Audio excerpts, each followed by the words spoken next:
Muy buenos días, lideresas y líderes de los pueblos indígenas de la cuenca amazónica. Agradezco profundamente a la coordinadora de las organizaciones indígenas de la cuenca amazónica, COICA, y a la Escuela Indígena de Formación Evaristo Nucuag la invitación a integrar la plana docente del programa Saberes Indígenas para la Defensa.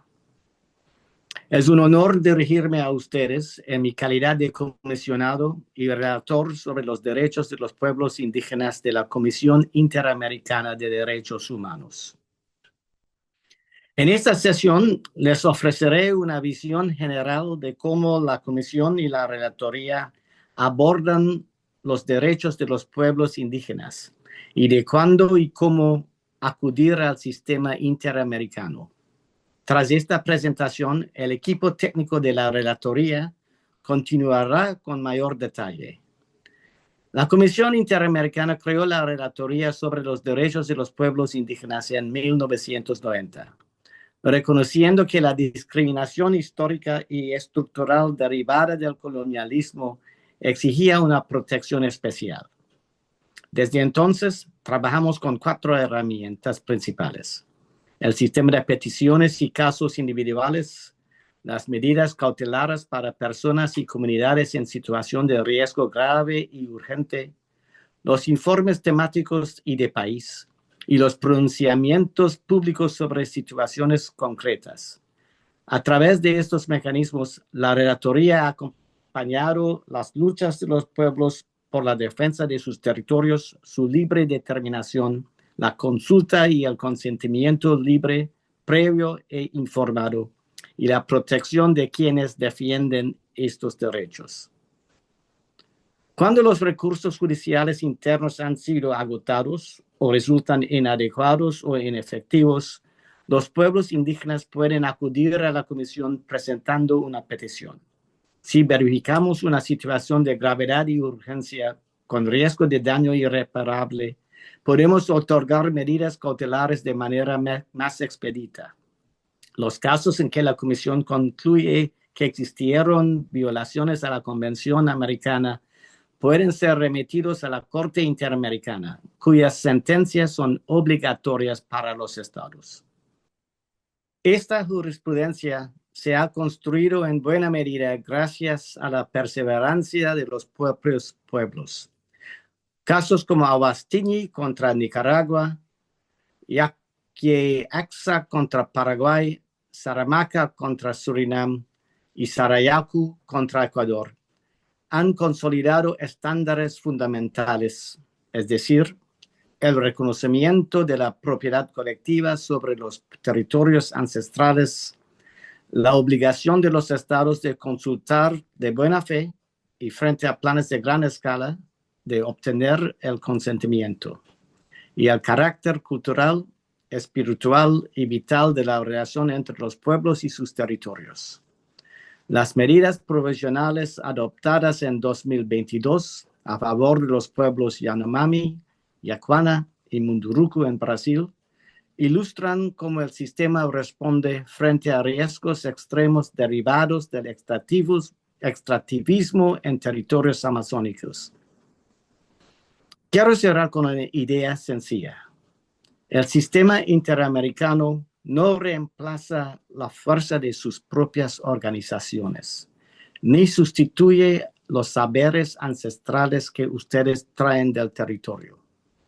Es una herramienta complementaria, construida en buena parte gracias a las voces indígenas que la han interpelado durante décadas.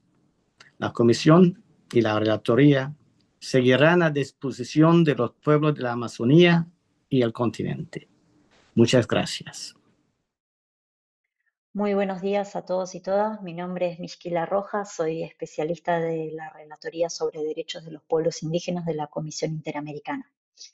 Tras las palabras de bienvenida del comisionado relator sobre derechos de los pueblos indígenas, voy a enfocarme a hablar desde el punto de vista técnico del Sistema Interamericano de Derechos Humanos, para qué sirve, cómo funciona y cómo los pueblos indígenas lo han usado y lo pueden usar para defender sus derechos. Tenemos tiempo acotado, así que vamos a ir directo. La idea es que al final de esta clase puedan llevarse un mapa claro de qué existe, para qué sirve cada herramienta y cuándo acudir a ellas.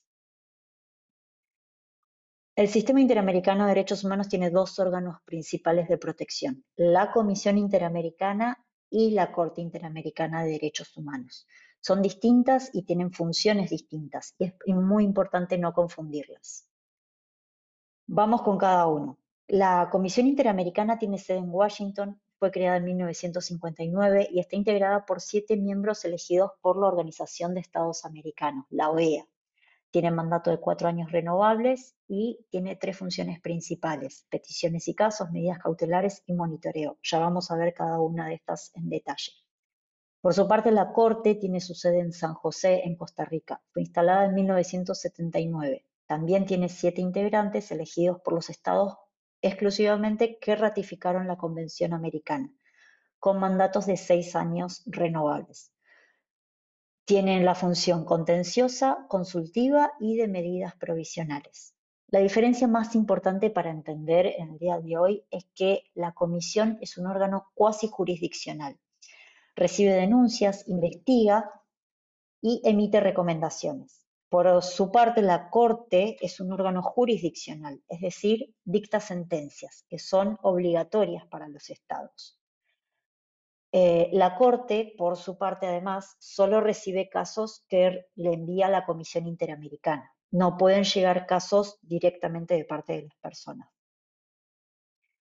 ¿Sobre qué instrumentos actúa este sistema? El principal es la Convención Americana sobre Derechos Humanos, también conocido como Pacto de San José. Pero también está la Carta de la OEA, la Carta Democrática Interamericana, la Declaración Americana de Derechos y Deberes del Hombre, la Declaración Americana de los Derechos de los Pueblos Indígenas, por ejemplo, del año 2016, convenciones específicas y otros instrumentos de derechos humanos.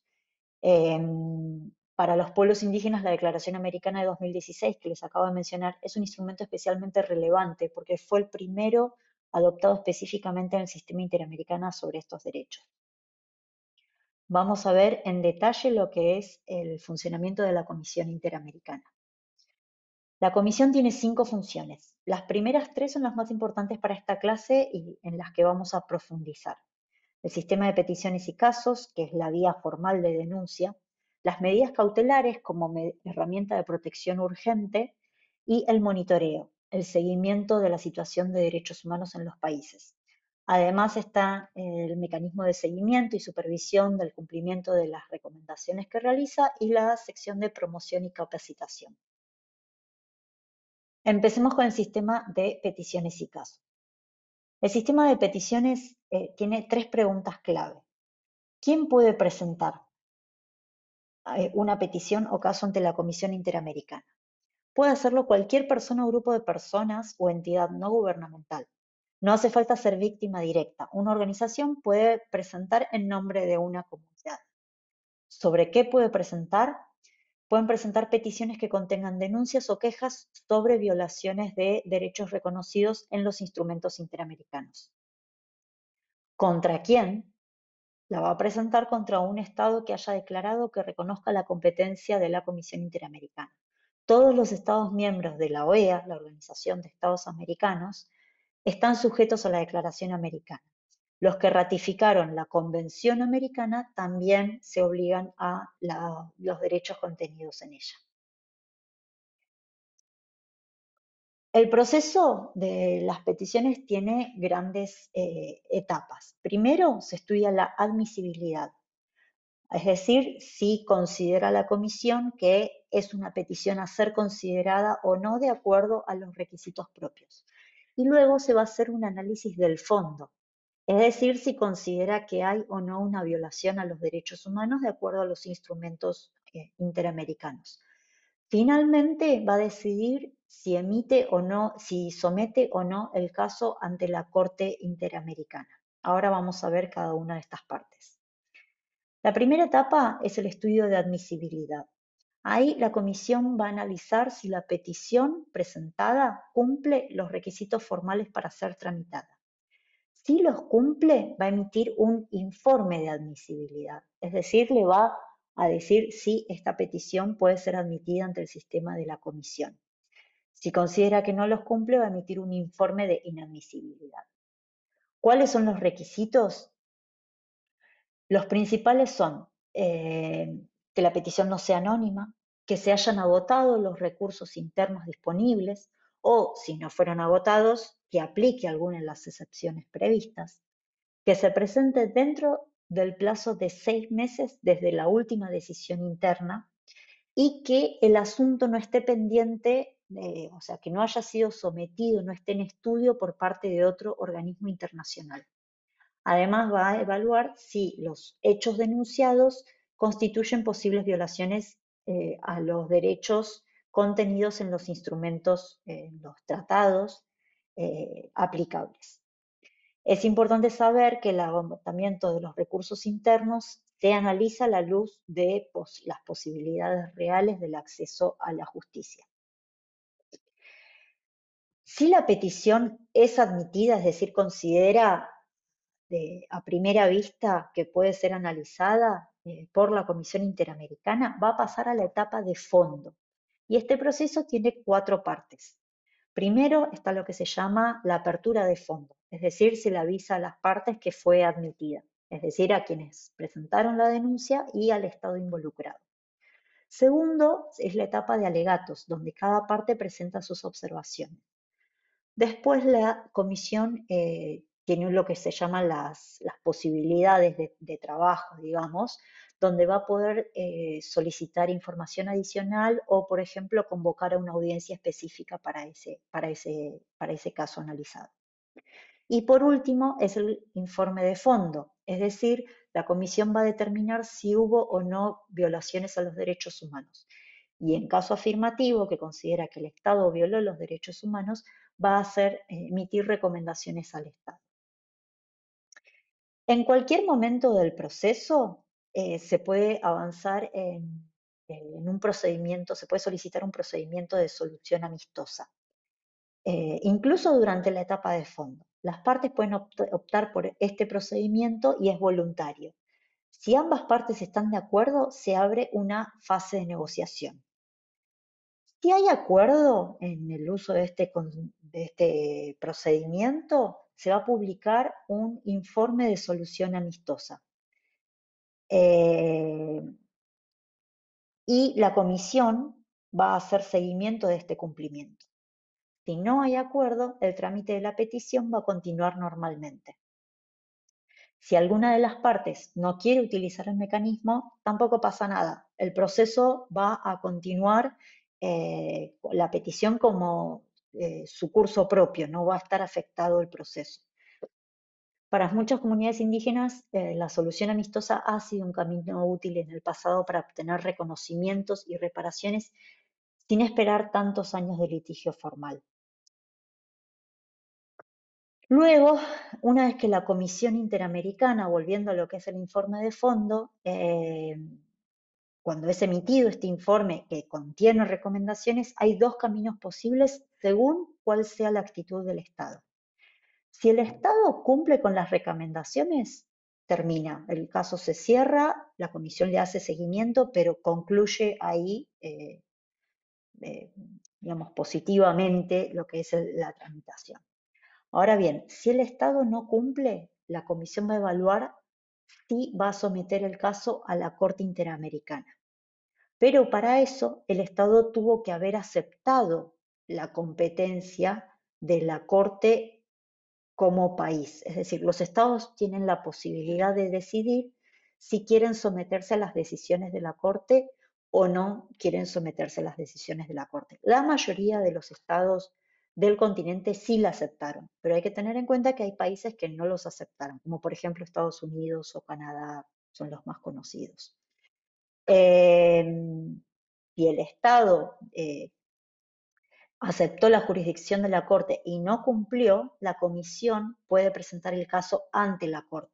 Si el Estado no aceptó la jurisdicción de la Corte, la comisión puede tomar una decisión fundada de no someterlo a la Corte. Pero esto no va a significar que el Estado quede sin consecuencias, sino que considera que, por ejemplo, es más efectivo el camino de mantener solamente un informe de fondo por parte de la comisión, o también considera que no se cumplen los requisitos de admisibilidad de la propia Corte, por ejemplo. El informe de fondo sigue siendo público y políticamente significativo. Vamos ahora al segundo mecanismo de protección, que son las medidas cautelares.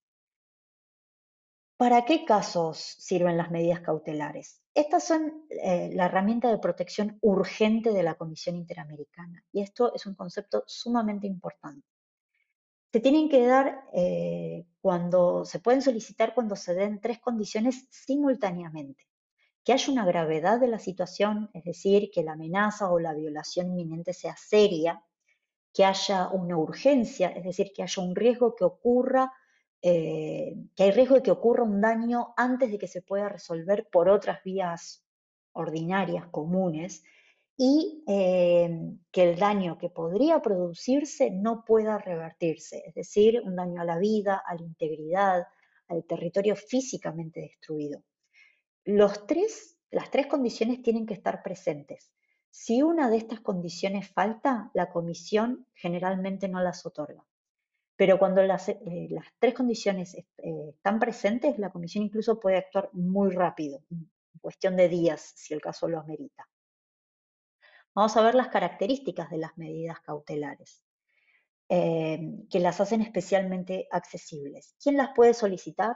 Cualquier persona, grupo de personas u organización en favor de personas determinadas o determinables.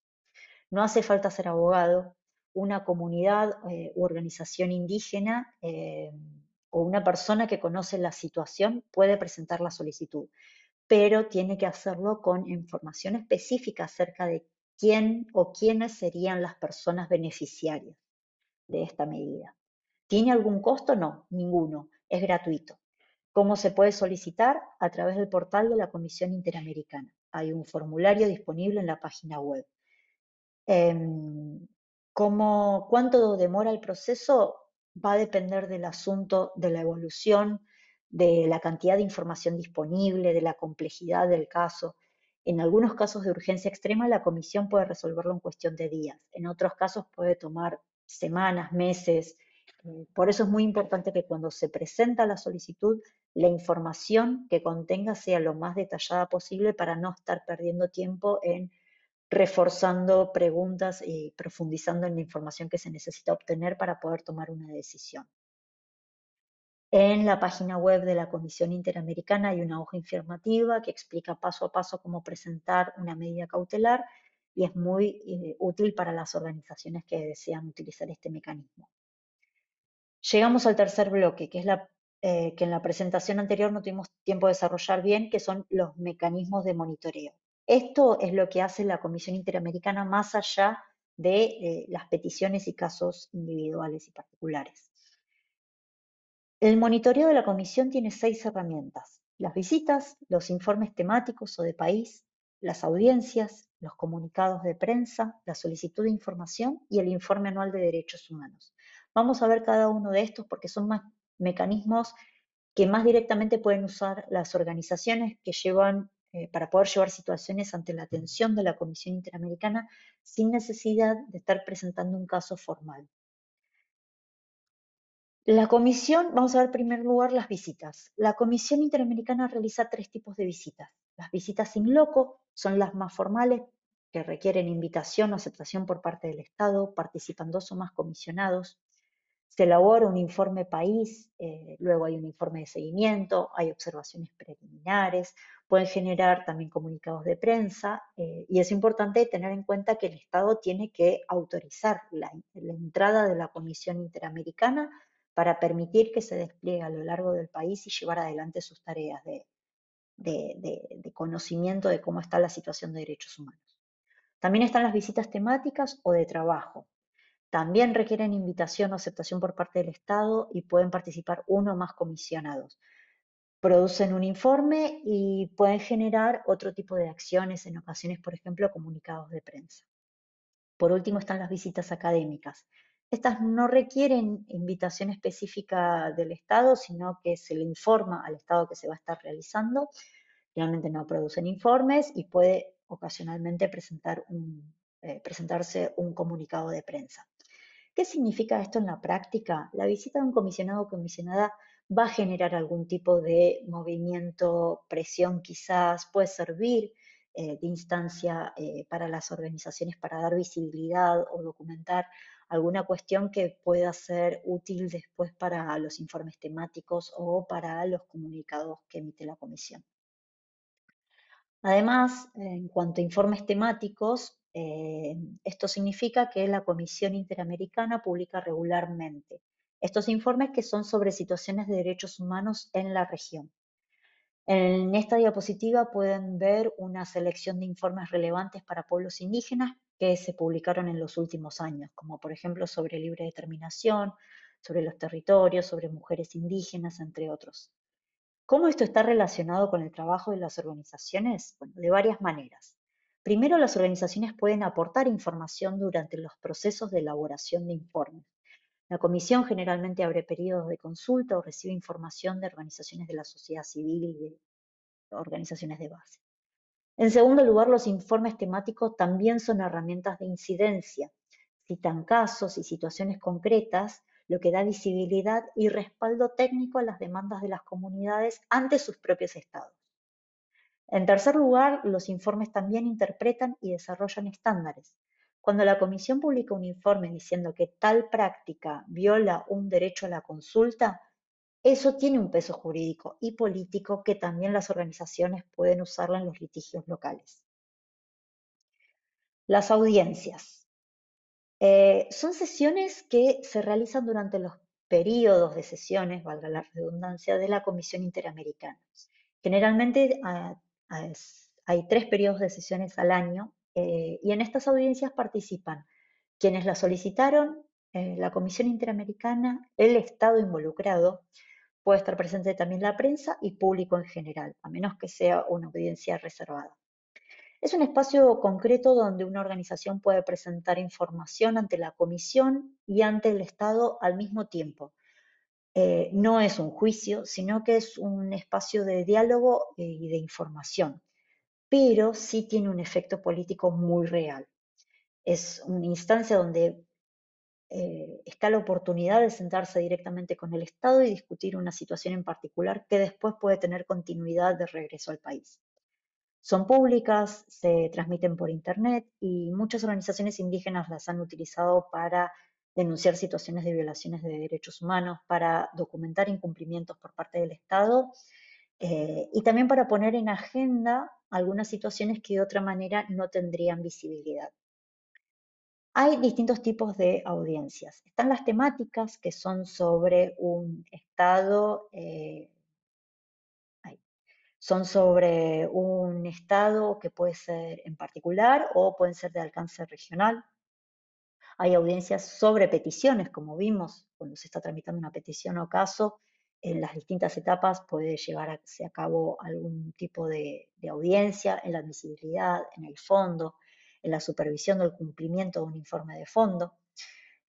También puede haber audiencias sobre las medidas cautelares, que es para la supervisión del cumplimiento de una medida cautelar ya otorgada, o también audiencias sobre un país, que es sobre la situación general de derechos humanos de un país desde la perspectiva de un Estado o sobre varios temas a la vez. Las audiencias temáticas son las más accesibles para las organizaciones indígenas porque permiten llevar una situación regional o específica sin necesidad de tener un caso formal pendiente ante la comisión. Seguimos con los comunicados de prensa. Los comunicados de prensa son declaraciones públicas que emite la Comisión sobre situaciones de derechos humanos. En esta diapositiva pueden ver algunos ejemplos eh, que recientemente la Comisión publicó relacionados sobre derechos de los pueblos indígenas. ¿Por qué importa esto? Porque un comunicado de la Comisión tiene un peso político muy grande. Un Estado que recibe un comunicado de la Comisión Interamericana diciéndole que estaría violando derechos de los pueblos indígenas queda expuesto internacionalmente. Para las organizaciones, lograr que la Comisión emita un comunicado sobre una situación es una herramienta de presión muy concreta. La quinta herramienta de monitoreo es la solicitud de información. La Comisión Interamericana puede pedir información a los estados en virtud de dos bases jurídicas, el artículo 41 de la Convención Americana y el artículo 18 del Estatuto de la Comisión Interamericana. Esto va a depender si el estado involucrado ratificó la Convención Americana o simplemente es parte de la Organización de Estados Americanos. Cuando la Comisión le pide información a un Estado sobre una situación específica, el Estado está obligado a responder. Esto es especialmente útil cuando hay situaciones de crisis como amenazas a comunidades, asesinatos a líderes, avances de proyectos extractivos sin consulta, sobre los que las organizaciones pueden alertar a la Comisión y la Comisión va a actuar requiriendo información al Estado. La sexta herramienta es el informe anual de la Comisión Interamericana. Se presenta cada año ante la Asamblea General de la Organización de Estados Americanos y tiene 6 capítulos. El capítulo 4 es el más relevante políticamente. Documenta situaciones de derechos humanos país por país y hay un apartado específico en cada país para pueblos indígenas. Las organizaciones pueden aportar información a la Comisión Interamericana a lo largo del año a través del envío de información por correo electrónico, por ejemplo, participando en audiencias, respondiendo a consultas que la Comisión realiza y a partir de toda esta información recabada es que la Comisión elabora su informe. Cerramos acá el capítulo de cómo funciona en general la Comisión Interamericana de Derechos Humanos. Ahora vamos a pasar a hablar de la Corte Interamericana de Derechos Humanos. Como habíamos mencionado, la Corte tiene 3 funciones: la contenciosa, la consultiva y las medidas provisionales. La función contenciosa es la más conocida. Es cuando la Corte juzga casos de violaciones a la Convención Americana y en consecuencia va a dictar sentencias vinculantes, es decir, obligatorias, que los estados están jurídicamente obligados a cumplir. La función consultiva le permite a los estados y a otros órganos de la OEA que le pregunten a la Corte algún tipo de interpretación de los instrumentos de derechos humanos. Las opiniones consultivas no son sentencias, son opiniones, pero sí tienen peso jurídico en cómo interpretar algún derecho. Las medidas provisionales, por su parte, son herramientas de protección urgente de la Corte. Vendrían a ser equivalentes a las medidas cautelares de la Comisión, pero tienen mayor fuerza vinculante. Vemos brevemente, las medidas provisionales tienen 4 características clave. Tienen las mismas naturalezas que las medidas cautelares de la Comisión, es decir, proteger ante un daño grave e irreparable. Pueden ser de oficio, es decir, por voluntad propia de la Corte o a pedido de la Comisión. Son vinculantes porque el Estado está legalmente obligado a cumplirlas y tienen una fuerza ejecutiva más importante que las medidas cautelares de la Comisión. Y se realiza también una supervisión, es decir, un seguimiento, modificación o levantamiento. Eh, Puede modificarlas, levantarlas según cómo vaya evolucionando la situación.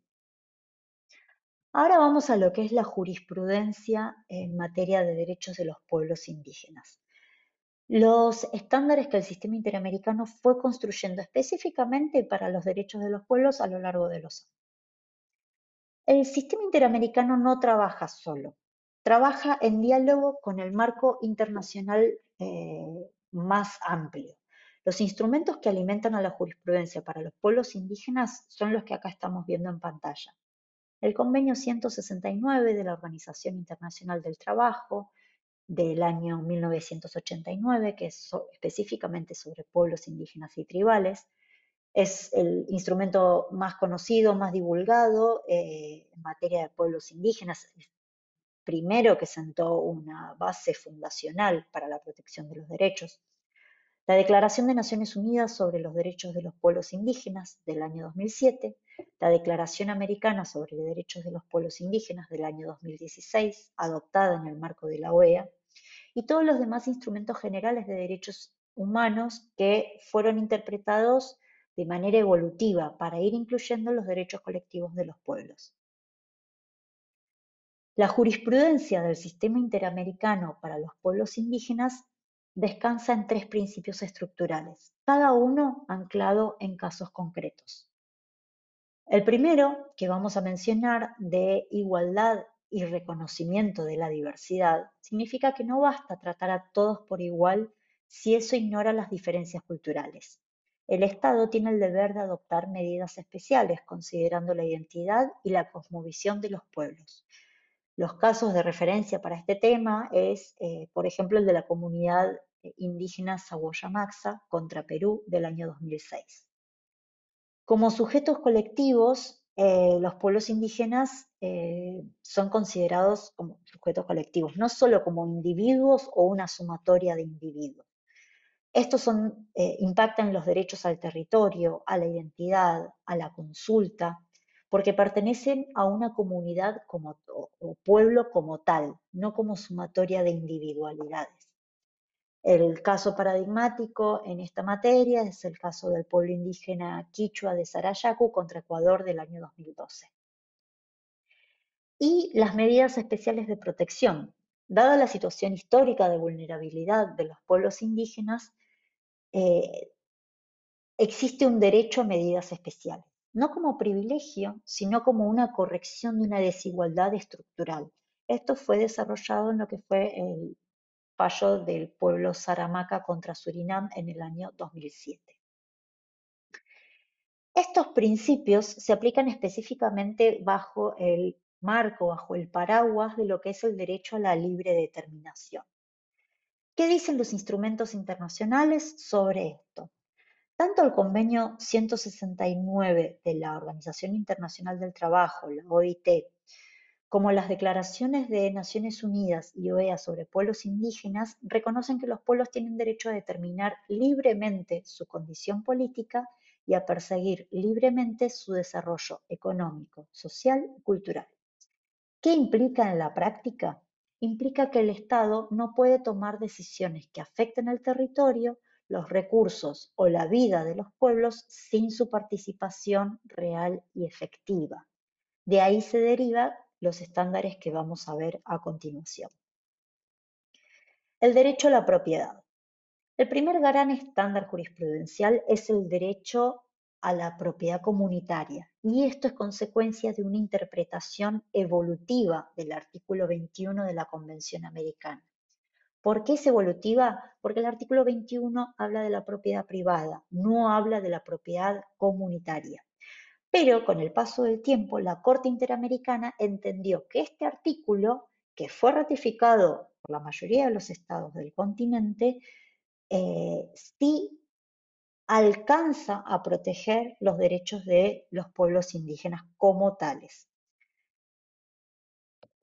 A partir del caso Aguas Tigni contra Nicaragua en el año 2001, la Corte interpretó que este artículo incluye la propiedad comunal indígena. No se requiere un título registrado por parte del Estado y reconoce el vínculo histórico y espiritual del pueblo con su territorio como elemento suficiente para que exista este derecho. Esta interpretación evolutiva cambió todo. Antes los estados podían decir que como no tienen un título registrado, no hay una propiedad que proteger. Y por eso este desarrollo jurisprudencial fue formándose a lo largo del tiempo. Acá también tienen otras referencias de jurisprudencia, como el caso Yaquiaxa contra Paraguay, que habla de la estrecha relación con los territorios y los recursos que allí se encuentran, y el caso indígena de Yaguaxamaxa contra Paraguay, donde habla de los daños irreparables en la vida e identidad y en el patrimonio cultural que puede haber cuando se producen estas afectaciones. El segundo gran estándar es el de la consulta previa, libre e informada. ¿Qué dicen los tratados de derechos humanos? El convenio de 169 de la OIT establece que la consulta debe involucrar a los pueblos interesados a través de procedimientos apropiados e instituciones representativas, frente a medidas susceptibles de afectarles directamente, de buena fe y con el fin de alcanzar un acuerdo o consentimiento. Ahora bien, la Declaración de Naciones Unidas y la Declaración Americana van más lejos. ¿Por qué? Porque agregan que debe ser de buena fe a través de sus instituciones representativas de los propios pueblos, antes de adoptar las medidas, con el fin de alcanzar el consentimiento previo, libre e informado. Es decir, que con el paso del tiempo, es decir, 20 años después, 25 años después de lo que fue el convenio 169, se va reforzando cuáles son las características que debe tener la consulta previa, libre e informada para que sea tal. Y la importancia de que sea un diálogo cuyo objetivo sea alcanzar el consentimiento, no es simplemente un diálogo formal. Cuando la consulta se refiere a proyectos que afectan a territorios y recursos naturales, los estándares son aún más específicos. El convenio 169 establece que la consulta aplica cuando hay un perjuicio a los intereses del pueblo, con anterioridad a cualquier ejecución del proyecto, con participación en los beneficios y con indemnización equitativa. Las declaraciones de Naciones Unidas y la Declaración Americana van más lejos, de nuevo. La consulta tiene que orientarse a obtener el consentimiento, no es solo informar. Aplica a cualquier proyecto que afecte tierras, territorios y otros recursos, incluyendo los recursos minerales, hídricos u otros. Un punto clave es que cuando los instrumentos dicen que la consulta debe ser realizada con el fin de obtener el consentimiento, quiere decir que el objetivo no es consultar a manera de informar y seguir adelante, sino que tiene que haber una intención genuina de obtener el acuerdo por parte del pueblo o la comunidad. Hay casos que han ido desarrollando esto, que fueron fijando estos estándares en la jurisprudencia. Está el caso del pueblo Saramaca contra Surinam, donde el pueblo Saramaca enfrentó concesiones madereras y mineras en su territorio y la Corte estableció que el Estado tenía el deber de garantizar la participación en los beneficios, estudios previos de impacto social, ambiental y consulta temprana, el conocimiento de los riesgos y para planes de desarrollo o inversión a gran escala, obtener el consentimiento. En el caso del pueblo indígena quichua de Sarayaku, consistía en que Ecuador había entregado una concesión petrolera en el territorio quichua sin la consulta.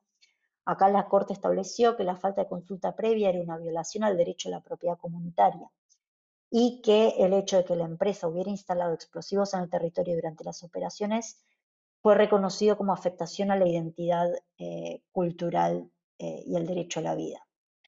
Por su parte, en el caso de las comunidades indígenas, miembros de la asociación La Cajonat de Argentina, es el más reciente, acá se estableció que la superposición de títulos privados sobre territorios indígenas viola la seguridad jurídica en la tenencia de la tierra. Además, amplió el análisis al derecho a un medio ambiente sano, a la alimentación adecuada, al agua, a la identidad cultural.